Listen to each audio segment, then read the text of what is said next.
everybody, I'm Sid Wood, the owner of Riverdance Gold Mining, and today I want to talk to you about screens. I get asked all the time, what size screen should I put in my Mini Max, my Riverdance Max, or my Pioneer Peak Max? And the answer is, it really depends on the application and what you want to get out of it.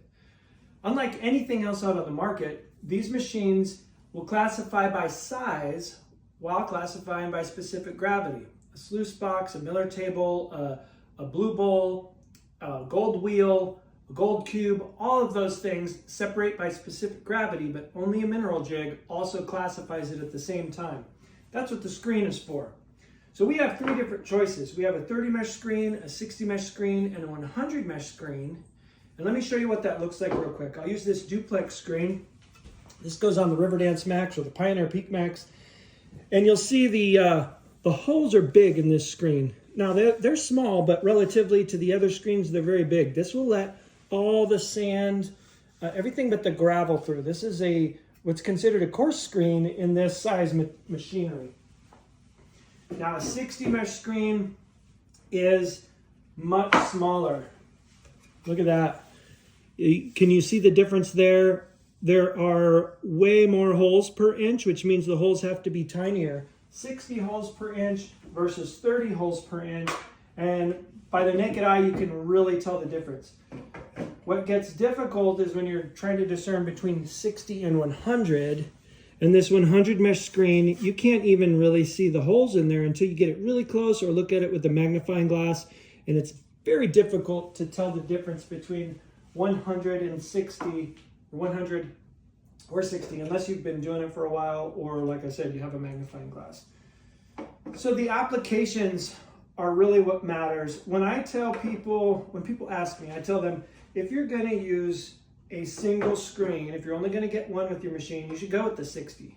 It's right in the middle. It will do everything the 30 does, everything the 100 does. It's not as good in either direction, but better than both towards the opposite end of the spectrum. It will eliminate the most excess material compared to the 30 mesh, but not as much as the 100 mesh. And it will process material fast like the 30 mesh and faster, much faster than the 100 mesh. But again, it's middle of the road. It's a good versatile screen. If you're gonna have two screens, I would set the 60 aside, and I would just go for the 30 mesh and the 100 mesh. And that is because the 30 mesh is the all-around best for primary gold recovery, raw material. You don't have to screen it if you don't want to. Just dig it out of the bank, take out the biggest rocks, chuck them or wash them off, and then put it through the machine. It'll take all kinds of raw material through there very easily. And then once you run that through, take your cons from down below and run it through the 100 mesh screen. 2 stages, 3 different classifications, best of both worlds. You will get, you'll refine those super fines, the -100s, down to teaspoons, and your oversize will be about 1/4 of an inch when you use a simplex screen, or 1/4 of a cup when you use a simplex screen. It's the best combination. You can also add in the 60 if you know that you're targeting that fraction, or the other place you would want a 60 and 100 is if you have fine, heavy black sands and you're not worried about processing raw material. If you're not throwing gravel through it, you're just running sand, heavy black sand, start with the 60 and then run it through the 100, or just go with the 100.